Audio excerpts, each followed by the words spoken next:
Hello, everyone. It's Shane Kanto, your Wasteland reviewer, and welcome to the Wasteland Vintage Roadshow here on the SPDM Crew Podcasting Network. And this is my monthly show where a guest and I gush over my favorite movies. And this particular film was one of the first DVDs I ever bought.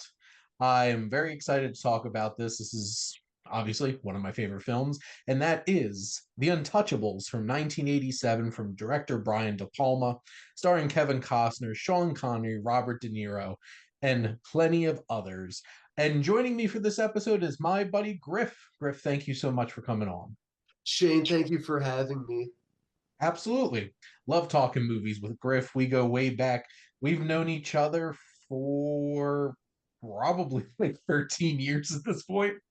So, and it's always fun chatting movies. And this is definitely a classic. Giving just a bit of a synopsis here, we have during Prohibition, Treasury agent Elliot Ness sets out to stop ruthless Chicago gangster Al Capone and assembles a small, incorruptible team to help him.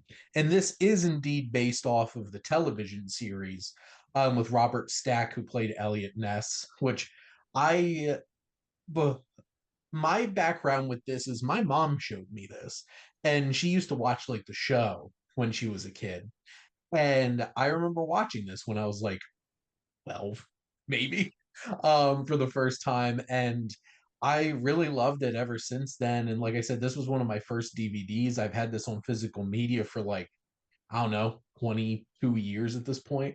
I just got a new nice 4K edition of the film, which this looked so nice. But Griff, what was your history background with the film? The Untouchables was the first R-rated movie my parents allowed me to watch. Nice. And this was sometime in the 90s, 97 or 98, I Mhm. think. I bought it on video cassette. And then eventually, when that wore out, I got it on DVD. And Mhm. yeah, it's been one of my top 10 ever since. But going back to the Robert Stack TV show, I Mhm. never watched an episode of that. But in the early 90s, there was a TV movie that Robert Stack did called The Return of Elliot Ness. And Oh. so and surprisingly, I was able to buy the DVD at Hillsborough Cinemas where I used to work. And it was pretty good, seeing Robert Stack's Ellie and Ness at that age. Pretty good movie. But of course, it was nothing compared to Brian De Palma's Untouchables. And I'm sure it was nothing compared to the Robert Stack TV show. Yeah, it's hard to I was about to say it's hard to stack up against a classic television series. Haha, Robert Stack. You're all Yeah. welcome. I hope you enjoyed that. Um, but one point that I wanted to really start off with is because this is the first De Palma film that I've talked about on this show. And this is like by far my favorite Brian De Palma film. And I guess Griff, what's your experience with Brian De Palma and his filmography? If I'm not mistaken, the first Brian De Palma movie I ever saw was Mission Impossible. Okay. It, yeah, first time I saw that was in the mid '90s. I guess maybe the year before I watched The Untouchables, and I wasn't fully aware of Brian De Palma's reputation as a filmmaker. It was after I watched The Untouchables, I became more aware of his other work, Dress to Kill and Body Double, Blowout, Mhm. movies like that, realizing, what a dark, intense filmmaker that he actually is. He was definitely influenced by suspense thriller directors like Hitchcock. Absolutely. Which very interesting point, Griff. My first De Palma movie was also Mission Impossible. Yeah. I also had that. I had that on VHS, and I remember distinctly watching that when I was a kid back in the '90s. Which what a just quick side note. What a ridiculously talented group of directors that have made Mission Impossible films, and it all started with Brian De Palma. And look at him taking old school, like crime thriller kind of TV shows and bringing them to the big screen between Mission Impossible and The Untouchables. Um, I think my biggest take on De Palma is obviously one of his most famous films is Scarface. I do not like that movie very much. I'm it's never been one that I really connected with, but I have watched a lot of his films in the past couple years because I went back and saw Phantom of the Paradise. I saw Dress to Kill, Blowout, Body Double, which Blowout legitimately is. If I think about the past 5 years, Blowout's probably one of the movies that I watched for the first time and just was like, wow, I absolutely love this movie. And it became like a pretty solid, high up there movie for me. I even rewatched it. I got it on Criterion. I'm a big fan of that film. But to your point, Griff, if you watch most of his films, you're going to see a lot of Hitchcock for Yeah, sure. And he really channels that. And I always found it interesting because De Palma's kind of like the fifth wheel of those like 70s directors. Because like he's friends with, he's the fifth friend of Coppola and Scorsese and Lucas and Spielberg. And he's kind of the one that just was like, he didn't go into like the big prestige cinema like Scorsese and Coppola. He didn't go into the right. big blockbusters like Lucas and Spielberg. Just kind of did his own thing. And honestly, I appreciate him for it. Yeah, I do too. In fact, going back to Blowout, I never Mhm. saw Blowout in its entirety. I've only seen clips of it, but I know that's one of Quentin Tarantino's favorite movies. That does not surprise me at all. Like, at all. And I imagine he probably watched Blowout and was like, I'm going to get John Travolta in one of my movies. Yeah, I think Blowout was one of the primary reasons, if not the primary reason, why Tarantino cast Travolta in Pulp Fiction. Well, and I could see that. Like, I feel like John Travolta has become kind of like a butt of a joke at this point. But Mm, like he got nominated for an Oscar for Saturday Night Fever, and he was great in that. And then yeah. he was great in Blowout, obviously Grease. And then, the rest of the 80s kind of weren't exactly the best for John Travolta. But, you got Pulp Fiction in the 90s happened and really brought him back to the forefront. But there's I've also seen, just to run out there, I've seen Carlito's Way as well and Carrie. Yes. Um, I feel like I watched Femme Fatale years ago, but I do not remember anything about it except for some of the obvious things. Like there's a lot of nudity in that movie for sure. Which that's the thing. Brian De Palma had no problem just going all out there, making films about adult film stars and sex workers and stuff like that. He was like Sean Baker before Sean Baker even was anywhere near camera. Um, but yeah, go ahead, Griff.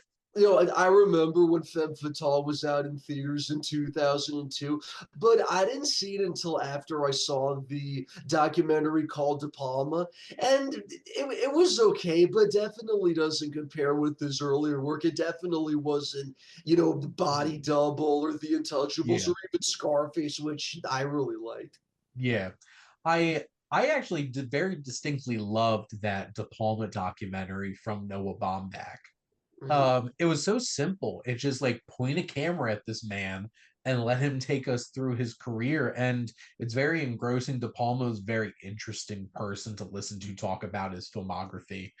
But he's a very interesting director. And I feel like The Untouchables is one of the least De Palma on paper movies out of all the ones that he's done. But then if you actually watch it, you realize there's so many De Palma moments throughout this film, which we'll get to when we start talking about the film.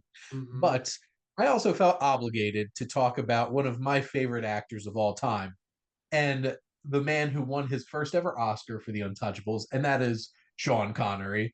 Um, I don't know about you, Griff, but I've been watching Sean Connery movies since I was a kid, whether it was all of his James Bond movies, Darby O'Gill and the Little People, which I've been watching since I was a little kid, Entrapment.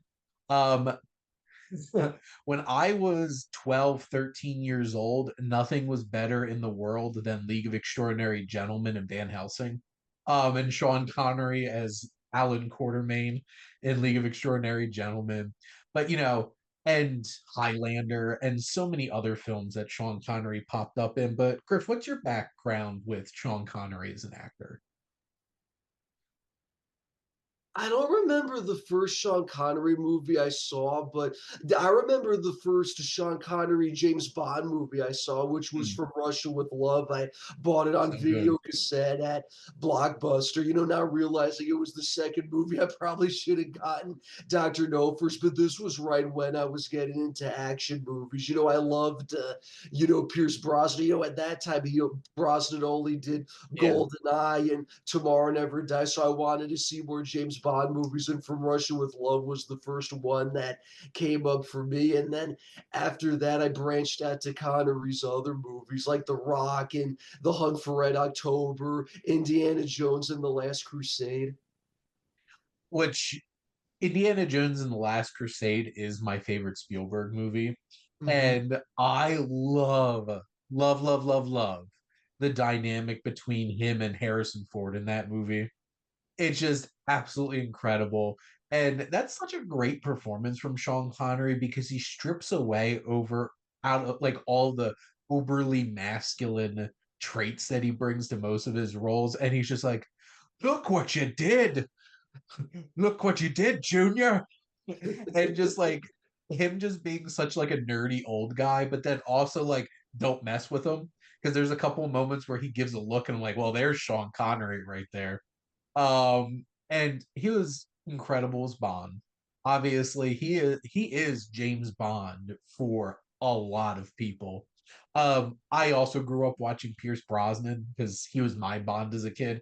GoldenEye took up a big chunk of my childhood. But Sean Connery, incredible, and it made me so happy to find out that he won an Oscar for this Mm-hmm.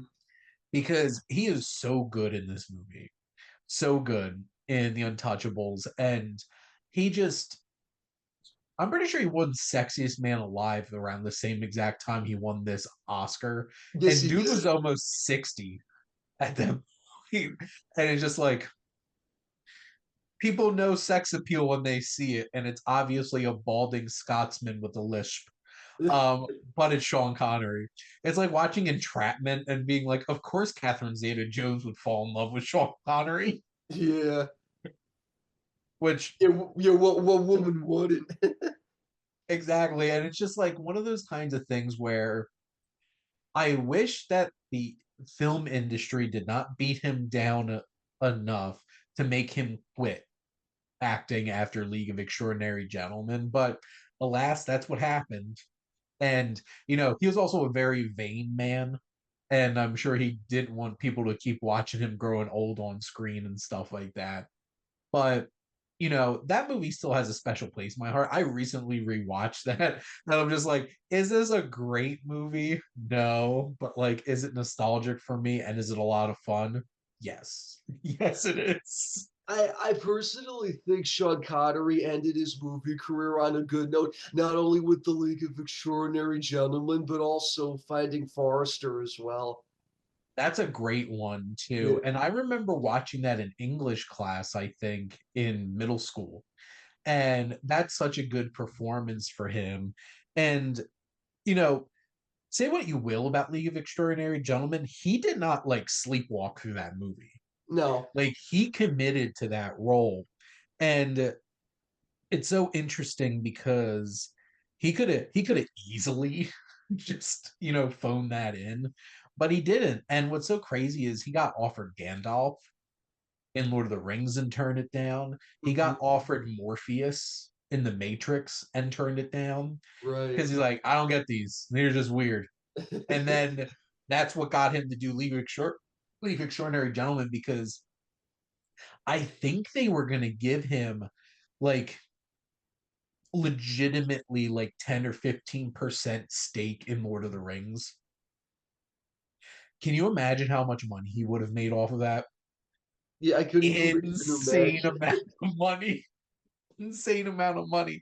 And I think that's why he took a chance on League of Extraordinary Gentlemen. But like even some of his other 90s stuff like First Night and Dragonheart, where he voiced that dragon, Yeah, Draco.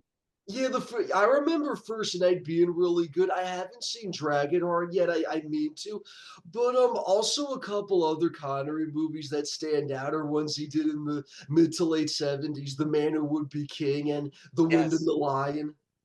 I haven't seen The Wind and the Lion, but I really enjoyed The Man Who Would Be King. Him and Michael Caine have such great chemistry together and were so much fun together in that movie for sure.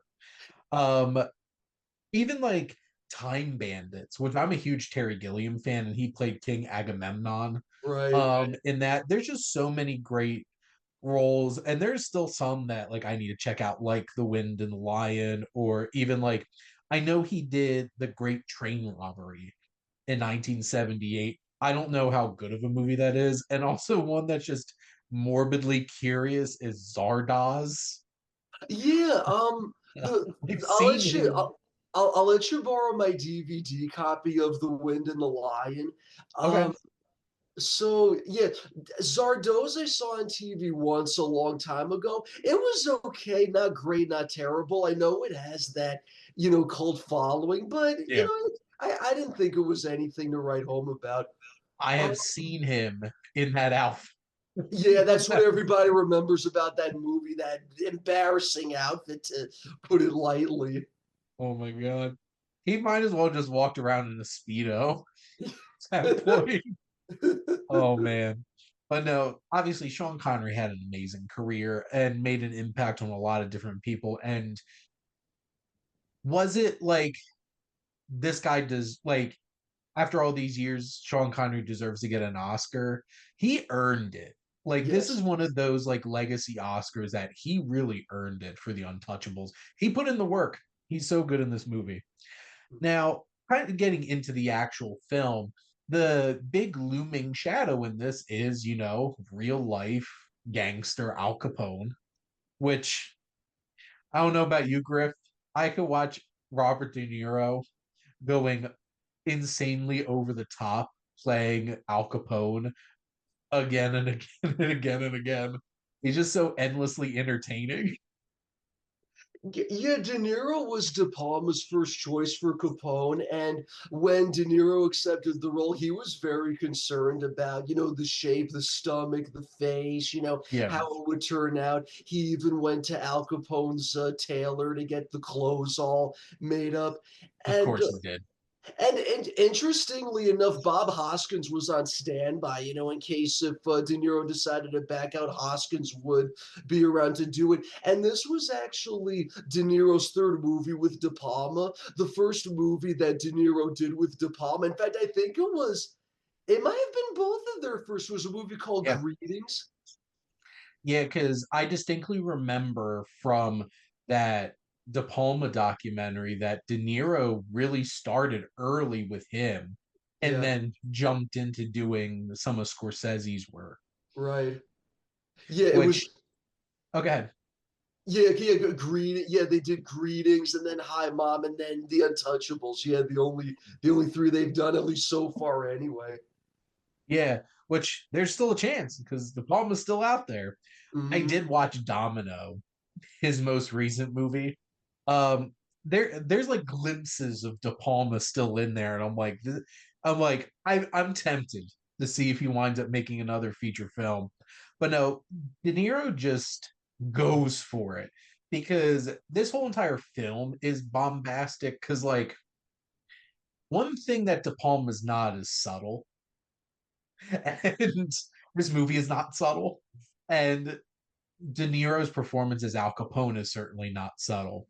And I just love from like you get through the whole entire credits, and then it's just that overhead shot of him on that like barber chair about to get shaved, and then it comes down, and De Niro's going full De Niro. You all can't see me because this is an audio podcast, but he's Yeah. wagging his finger and he's looking like this, and just I don't know why I quote this on a regular basis, but he's just like, I want this Elliot Ness dead. I want his family dead. I want to you would burn his house to the ground, and I want to show him piss on all the ashes. And I left out some extra lines in there that had more expletives in there. But you Mhm. get the point. Yeah. He's just so intimidating and big in his role. And that whole entire God, that whole scene at that banquet where he's like, baseball. When you play baseball, you're part of a team. And he's just carrying that bat and the look that he gives, and then beats that man's head in with a baseball bat. And just very De Palma, that overhead shot of just the blood going out on like the white tablecloth and everything is just like, damn, that was hard. And like they do not present Capone as anything more than he is a big, boisterous, dangerous, angry man. And De Niro got the message and delivered because that's Mm. exactly what he does in this movie. Yeah, that he did. Which, like, is it a performance with depth and range? No, but like it is so hammy and fun that you can't not enjoy watching it. Which also that's very interesting that you brought up Bob Hoskins. I guess Bob Hoskins had a whole entire run of being potential Italian people. Between him doing the Mario Brothers movie as Mario, and then that would have been interesting though. He did have that kind of energy. It would have been interesting to see him play Capone, but De Niro just committed so hard to it. I'm glad that I got to see that for sure. Mhm. Obviously we talked about Sean Connery as an actor, but I just love him in this film because he's the most, well, I guess Elliot Ness is the most earnest person in this movie, but Malone is so true to like exactly what he means. And he doesn't mess around. He tells it just like it is. I love that opening scene, that first scene with Malone and Ness, where Ness like throws something into the river and he tries to like cite him for littering. And he's like, I'm a treasury officer. It's like, okay. And he's like, wait, I didn't like the line is so good because he's just like, how do you know I wasn't lying? It's like, who would say that they are, that they weren't? Because like, who would tell you they're a treasury officer if they're gonna pretend to be a cop? Yeah, Um, yeah. because Malone has like such good like BS detector because he just sees through so much stuff and there's some really genuine moments. He has some great lines, like that whole entire thing. It's like they send one of yours to the hospital. You send one of those to the morgue. That's the Chicago way. And there's so many great lines and wisdom from Malone, and he's such a great character. And God, his death in this movie kills That me that was the every saddest. time. Every time. And Sean Connery is acting to the heavens in that death scene. And him just like gurgling through the blood and being like, what are you gonna do? And I'm just like, damn, Sean Connery went hard for this movie, and he's so good in it for sure. Hmm. Yeah, yeah. It's like you said earlier, Shane. He definitely deserved that Oscar. He went for it and deserved it. What do you think about Kevin Costner in this? I think actually, yeah, The Untouchables was the first Kevin Costner movie I ever saw, and yeah, he definitely brought a tenderness to Elliot Ness, which is what they actually wanted because Mm. I guess it was the producers who didn't want Elliot Ness to be portrayed as a tough guy in this movie. They wanted to have that tenderness aspect to it, so which is part of the reason why they got Costner for it. Originally, they cast Jack Nicholson in it, but for whatever reason, that didn't happen. I don't know why. I don't know what happened there. Why Nicholson backed out of it, but then Costner came in it, and the rest is history. That is a whole entire different movie. That is a whole entire different vibe. That is not the Elliot Ness that we get in this movie. Would I want to see it? Probably, because Jack Nicholson's one of the all-time great actors.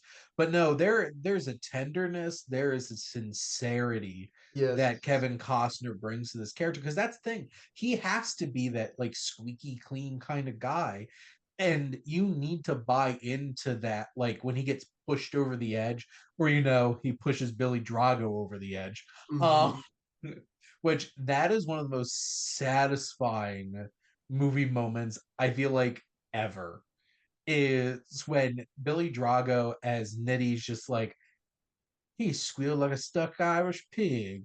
And Ness is not going to let that go. And that great shot where it turns POV, where the camera like grabs him and he just like flies off. And there's a little fire in Kevin Costner in that moment. That, and also when he goes straight to Capone's hotel after Wallace gets killed, and he like gets in Capone's face. And Capone's just like, a lot of talking a badge, and Hmm. like getting really big behind 15 guys getting in between them. But I think Kevin Costner does a really fine job with this film. And this is obviously before he started getting like a little bit more rugged as he got older. But and this is just a few years before he hit it big with Dances with Wolves too, Right. with his Oscar and everything. But I think he does a really fine job here. And then you have like Charles Martin Smith, who basically is just a director now, making like animal movies, like A Dog's Purpose and stuff like that. Right. I Right. love him as Wallace, and that was so devastating to me when I watched this for the first time, and literally every other time since. But he's so genuine, and you just feel for him. He's just a little accountant, and then he gets to have his big hero moment with the raid on that bridge between Canada and the United States, Right. and even just like gets a little bit of the alcohol as it comes out. But God, that scene in the elevator, that hard cut of like his terrified face cut, and you hear the gunshot in the distance. And when they find him, like that gets me every time. If you need to know a scene that's going to get me emotional watching a movie, it's that one. And just touchable, written in the blood as that camera pans over. I'm like, damn. Those are some of like those De Palma moments really standing out in this. Yeah, definitely. It gets me too every time, Shane. And then Andy Garcia also was making a career for himself playing Italian people at this point. Because like obviously he was Vincent in The Godfather Part 3, Sonny's son.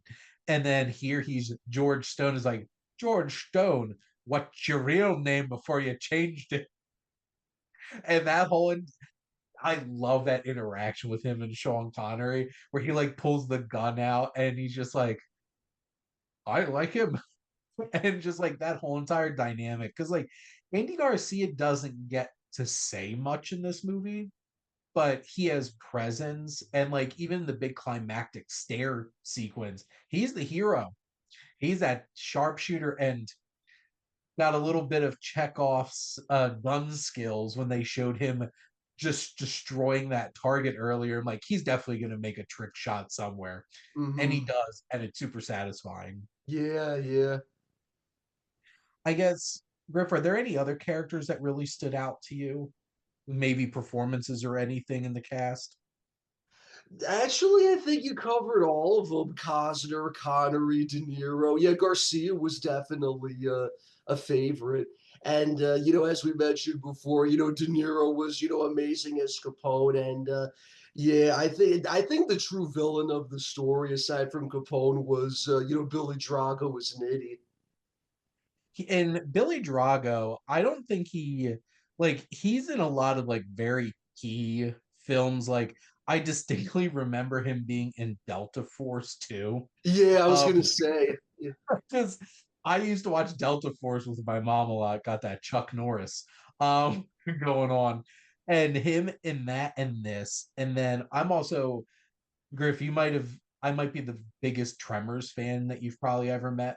And he was in the fourth Tremors movie that was a straight to sci-fi original film. And he played a gunslinger on the Old West when they made it like a prequel of Tremor, like the Graboids in the Old West. Yeah, I never saw Tremors. Well, Griff, if you ever want to borrow any of the seven of them, I own all of them. Well, So, yeah, definitely the first one with Kevin Bacon I like to see, but also Drago. Just a couple years before the Untouchables, he was in Clint Eastwood's Pale Rider. He played one of Marshall Stockburn's men. oh yeah, he did. There's some very interesting character actors in that movie. They got Richard Kiel, Jaws from James Bond, Right. where he just wrecks him with that sledgehammer. Yeah, That's such a great ice, moment. ice. Such a great moment. Yeah, and yeah, Um, Chris Penn, Sean Penn's brother. yeah, for sure. Um, I just want to kind of highlight some of the Griff, what are some of like the filmmaking moments that really stood out to you in this film? But probably the train station sequence more than anything else. Definitely one of the best action sequences. And a little did I know, it was an homage to Battleship Potemkin, one of the movies you ran at Writers Film Club. Yes, which it's so interesting, and that's why there's sailors on the steps Right. in the Untouchables was put De Palma wanted to add that little like extra nod to that film, which you see on the Odessa step sequence, a baby carriage rolling down the steps. And this is peak De Palma. This might be the best De Palma directing ever, is this action sequence because the slow motion is incredible. The editing is so good, every moment of every frame of where the camera is, those close-ups, how they, because when you're shooting an action sequence, you really need to have like the logic of the space. And you never lose that here because you know where that baby is, you know where Stone is, you know where Yes. Ness is, and how it's all moving and everything. And that perfect moment where Stone slides in, gets the carriage, and still has the gun pointed up, and it's like he's gonna nail that guy right in the head. And that great moment where he shoots, and De Palma chose to keep the camera on the bookkeeper, and he's like shaking, and you just see the guy behind him, the blood spurt out of his mouth, and him just fall down with the blood on the wall, and you're just like, damn, De Palma went hard in this sequence in this movie. But there's one thing that he loves to do, which is that having somebody in the extreme close up like front, and then something all the way in the background still in focus. There's a great shot with the opera singer like right up in the camera, and then you Right. see Capone all the way in the background on that balcony. That's such a great moment. That like high angle shot of Ness and Malone at the church Mm-hmm. is such a good moment. And the whole entire sequence where they try to kill Malone, that long POV shot of that guy like lurking through his house and following him through the whole thing. You know how hard that is to make work, and like they had to do that in one take is Wow. insane to me.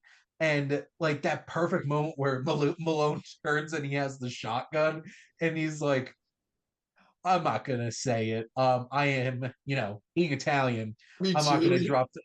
We're not gonna drop the slurs here, but No. that was a very powerful moment where he says that. But then that horrible, like him making that turn, and you just see Billy Drago there, and you're like, and he got him so bad. But that whole sequence is incredible, and how well that's put together for sure. Mm-hmm. And then just the art direction, the costuming, and everything. God, I want so many of these outfits that are in this movie. These suits are so sharp and just like chef's kiss, just amazing for Yeah, sure. yeah, and like I mentioned earlier, especially De Niro going to Capone's tailor to get the costumes. Well, and let me bring up costume department. Giorgio Armani Mm, did the wardrobe for this movie. So like this was legit. Like these were really nice clothes yeah, and everything. And they De Palma really captured the period extremely well with everything. And you know, outfits that wind up being a decently important piece to this movie because you have all the police, the quote unquote real policemen in the police outfits, and you even have that moment between Malone and Mike getting in that confrontation because, like, it's like, what are you doing, Jimmy? Like dressing like this instead of like dressing like a cop. Right. And those moments just really work. And also, Sean Connery's fit in this movie is incredible. Now, I don't want to say my favorite part of this movie is the music, but my God, the music is amazing in this. And you know why? Because it's Ennio Morricone. Yeah, of course, definitely one of the great composers among the top five. He is probably my personal favorite, but yeah, he is hands down one of like the elite composers in the history of cinema. It made me so happy that he finally won an Oscar. And I would also like to argue that that was also a really well earned legacy Oscar because even just the opening track from The Hateful Eight is incredible. It's Yes. so well put together. And but this soundtrack, you have the do do do do do, and it's just like do do do do do. That whole entire opening sequence over incredible credits, mind you, like the Mm, shadow and the lighting on like the Untouchables and everything, and that whole entire opening theme to this, and then the very like triumphant the and when they like pan up and look at all of Chicago, like downtown and everything, you just have that like sprawling music that just gets you so hyped up. Morricone makes quite a few really impressive pieces of music throughout this film. It isn't just like, hey, this has an incredible theme over the credits. No, everything really works. There's dark, ominous tracks, especially in those moments where like something bad's gonna happen. You even have it's like the do do do whenever you get to like Capone stuff, and it's just like something sounds slightly off, but it's also like big and bombastic because that's him. Just the score's so incredible for this, and I want to know what beat him for best score for this year. Actually, if you have anything to add, Griff, I'm going to let you do that, and I'm going to look up what won best score this year at the yeah. Oscars. Yeah, But like, yeah, that documentary about him that came out a year or two ago, amazing, very long, but it was worth it. I have that documentary on DVD because I will sit and watch that 3 hour documentary about Ennio Morricone Mm. again and again and again and again. Just they leveraged his music so amazingly throughout that film. As I'm killing time here. So this would have been the 88 Oscars, right? For the Right, films of right. so let's see. Sean Connery won Best Supporting Actor. I'm looking at who he faced off. He beat Denzel Washington and Morgan Freeman. And Albert Brooks from Broadcast News. I do love him in that. And then Vincent Gardenia in Moonstruck, which Mm. Moonstruck is a good Paisan movie for Yeah, sure. yeah, definitely. Yeah, Moonstruck was really good. Oh, I know what beat it because this was the year of The Last Emperor, which won a whole bunch of Oscars. Yeah, I didn't see that one. I know it's Bernardo Bertolucci. Oh, but you know what? My friend Tom, he if I recall correctly, he saw The Last Emperor and said it was good. But going back to the Great Train Robbery, he saw that too and he said that it was good. Nice. Connery and Donald Sutherland. Now, The Last Emperor is a really good movie. And Ryuichi Sakamoto, along with David Byrne, of all people, of the Talking Heads, wound up doing the score for The Last Emperor. Hmm. Which, like, the score is really good, but yeah, this Untouchable score is just so good. And John Williams, of course, was nominated twice that year. One for Empire of the Sun, and the other one was The Witches of Eastwick. So John Williams just racking up those nominations. Yeah, I still got to see those two. How did this not get nominated for Best Picture? I don't know, Shane. You know how weird the Academy is. Well, all I know is if there was 10 films back then, this obviously would have been nominated. But do love Moonstruck, but like Moonstruck was nominated for Best Picture. Broadcast News was, which I do really love. Fatal Attraction of all movies was nominated for Best Picture. I don't recall seeing Hope and Glory. I might have seen that, but no, Untouchables should have been nominated for more things. And should have won more, but unfortunately it ran into the buzzsaw that was The Last Emperor. Yeah, For sure.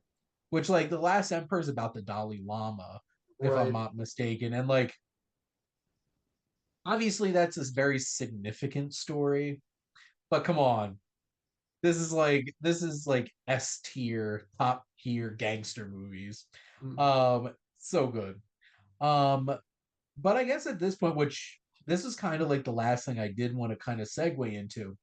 Obviously, Griff, there's a lot of great mobster movies, gangster movies, crime movies like this. Where do you feel like The Untouchables kind of sits up there with the likes of, there's The Godfather, there's Goodfellas, where, literally tons of movies directed by Martin Scorsese.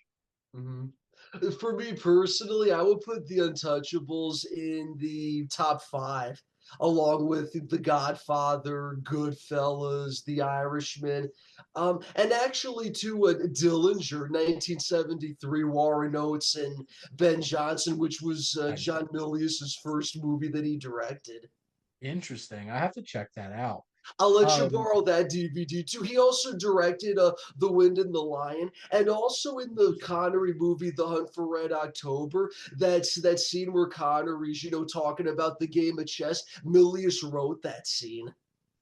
Well, that's the thing. John Milius definitely had a lot of fingerprints on a lot of movies, whether it's Mm, Apocalypse Now or Conan the Barbarian. mm, And he's also, lampooned in The Big Lebowski because that's who yes. John takes his look off of as Walter Sobchak, which I think is hilarious and actually very accurate. If you ever actually look up a picture of John Milius and Walter from The Big Lebowski, they could be twins. Oh yeah. Milius even said himself that he and his kids love the Big Lebowski. It's so much fun. Walter Sobchak is legitimately my favorite supporting character in any movie. Because I love John Goodman that much. But this is up in my top 25 favorite movies. Obviously, this is up there with The Godfather, Godfather Part Two, Yeah. um, Goodfellas, and like I'm a huge fan of like Casino. I love Casino. Um, I need to. I've seen The Irishman twice, and both times I loved it. I mean, so you'll appreciate this, Griff. Try to guess where I saw The Irishman in theaters. Yeah, I remember you and I talked about it. You saw it at the same theater I saw it in Montgomery Cinemas, where I used to Sure work. did.